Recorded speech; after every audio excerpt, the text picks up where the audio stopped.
This right here is called a trackback. Is anyone familiar with the term trackback? Trackback. Okay. So we all write blog posts. You guys know the difference between a page and a post? Okay. So you can write, if you want to bring traffic to your site, there's two major ways to do it. You can comment on other blogs. That's the easy way. That just brings an inbound link. There's another way that's much more powerful. Within WordPress, you can do what's called a trackback. This is on the copy blogger. This comes up before comments. So you have the post, and then you have what says trackbacks. So on a trackback, you can write a blog post. Say you read this copy blogger thing, and you thought it just blew your mind, and you wanted to add to it because you just read a book about it, and you wanted to quote the book a little bit and talk about it to help people who are looking for you. You can enter what's called a trackback. You can take the URL of the blog that they wrote, wake up, which is right here in WordPress, trackbacks. You put a URL in there, what it does is that your blog sends a message to their blog and says, they're writing a post in response to your post, and it's called a pingback. When Google goes to index that blog, it will point that blog to this one. Now, let me explain why this matters. The copy blogger website I showed you is a 7 on the Google PageRank. To get an idea what that means, YouTube is an 8. Why does that matter? It goes from a 1 to a 10.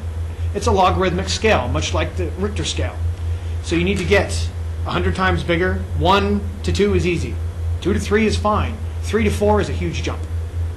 4 to 5 would be the difference between 5,000 hits to 100,000 hits. When you want to get to a number 6 and a number 7, you're talking like 900,000 more links to get up there.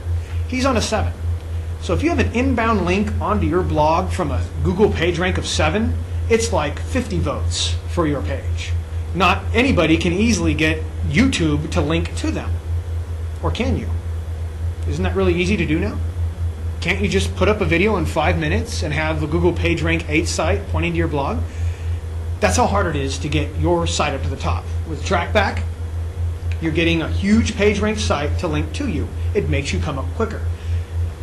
However, if you have a niche market, you know who you're talking to, and you're doing trackbacks, how long do you think it takes before you're coming up organically, quickly, for the things you're trying to search for? Does that make sense? Anyone see value in that?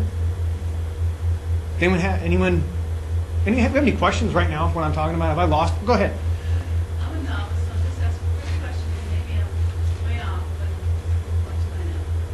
Okay, so if I had a WordPress.org blog, and I put an article on a word result, something about lost your job, or something real simple.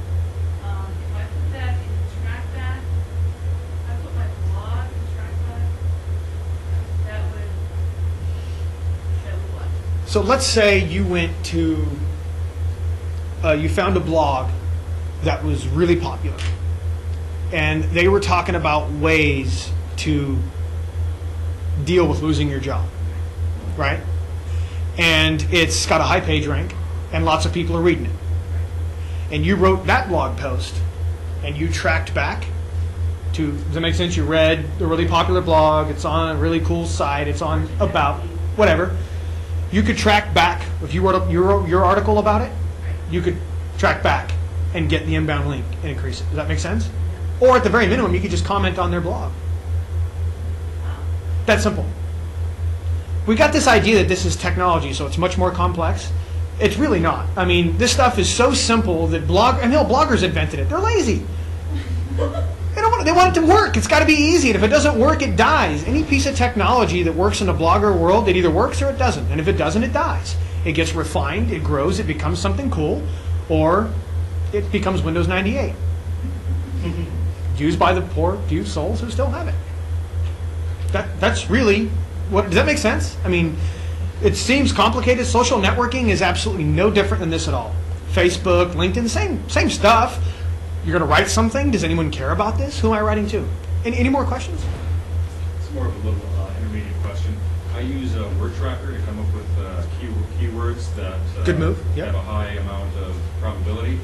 Combining word tracker keywords with WordPress, wondering how that might work out. Word tracker is a part of, excellent question, by the way. Thanks for asking that. WordPress is a lot like, if you're at the dinner table, it's like the side dish. It's a piece of a whole system. So WordPress is where you publish from. Word Tracker is how you find the keywords that you want to use. The Google Keywords tools are how you find out what other people are using. Google Analytics is a way you find out what people are doing on your blog while they're there, what pages they're going to, what posts are they reading, where did they come from, what did they type into Google when they found your blog, and where did they leave your blog, where did you lose their attention. By the way, Google Analytics, free. WordPress, free. Word Tracker is not free, but it's worth it if you're into SEO, and that's search engine optimization is what Word Tracker is for. Well, you can go, just so people know, if you want it fully functional, you have to pay for it. But each time you go to the site, you can do a search for free. Right. So that's how I've been doing it. It's a little more labor intensive, but you don't want to be paying the $90 a month. Right. So if you want to do that, we teach, get 3 people together, share the login. You know, simple stuff like that. So does anyone think who could use any of these tools in their business right now? Raise your hand if you think you could probably benefit from this. You are giving me the question look, Johanna. Yeah. What's the difference again between trackback and Bing? They're basically the same thing. Here's the problem with bloggers. Everybody, it's just like academics in college. Everybody wants to give something a new name. Pingback, trackback, callback. It's sending a ping over to the server saying, hey, I'm blogging about you. And it sends one back and it connects them and gives you an inbound link. Same kind of a ping back, same kind of thing. And then you have the problem, all the different platforms where everybody gives it different names. You know, everything, Apple has a completely different name on a PC, but it's the same thing. Does that make sense? So it's kind of the same principle. Yes? I was able to actually load WordPress, start the blog, but then I got busy with my other life, and now I don't know the password. So, Is this WordPress.com? I know, my own, hosted somewhere out Do in you- the universe. You lost the password to log on to your WordPress account. Just kidding. Can you repeat the question? She has a WordPress blog, WordPress.org. She installed it on her hosting account, started working on it, and then life sucked all of her time away. And she didn't do it for a little while, and then she forgot the password. How do you get it back? If you go to your login screen, which on a WordPress login screen, if it's, I have technologydojo.net, any word, cool trick, I'll answer your question with a cool little technique. You can go to any site, if it looks like it might be WordPress, including yours, you can go to any WordPress site, and where it says like myname.com, / you put WP-admin. If you type that into any WordPress blog, it will bring you to a login screen. And at the bottom of that, you will see forgot password. You can type in your, which by the way, I would almost guarantee your username is admin. There's always the admin is the first one, and some of us get creative and create different accounts, so we can promptly forget our passwords. I'm good at that. I can teach you how to do it. So it's /WP. WP-admin. So when we teach our WordPress classes, we'll actually go and look at really cool sites that don't look like blogs at all, and then go to those sites and type in WP-admin, and sure enough, because one reason WordPress has become extremely, extremely popular is because, remember back in the day you had to pay someone to design your website, and then if you wanted to change it, you actually had to pay a coder to move the picture 2 inches to the left, or to change your font size. That was actually a big deal. Well, WordPress controls everything that you see, the way it looks, is all controlled with one file. It's a CSS file, cascading style sheet. And this happened simply because the technology world said, can't we simplify this crap just a little bit? Does it all have to be so techy? So they decided you have all your content, which is your words, your posts, your pages, all that good stuff.